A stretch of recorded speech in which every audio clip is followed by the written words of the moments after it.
Hey there, it's Sara from Sara Ran Away with the Spoon, and I'm here with a quick parenting tip. How to get your kids to talk to you more. I hear it all the time from parents. They wonder, how can I get my kids to talk? They just don't talk to me anymore. And my suggestion is to do something with them.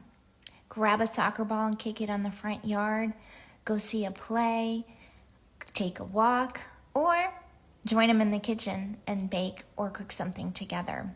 When you're baking and cooking together, you can share a story. Hey, this recipe is from my grandmother, or let's look for a recipe together. There's lots of ways you can connect while you're in the kitchen. It is the home heart center. So try something in the kitchen and see if doing something might help your relationship with your teen so that you have a better opportunity to connect and actually have some conversation. There are a lot of great books out there, and I can recommend a couple, but what I would say first is start being active. Your teens like to do things even if they tell you they don't.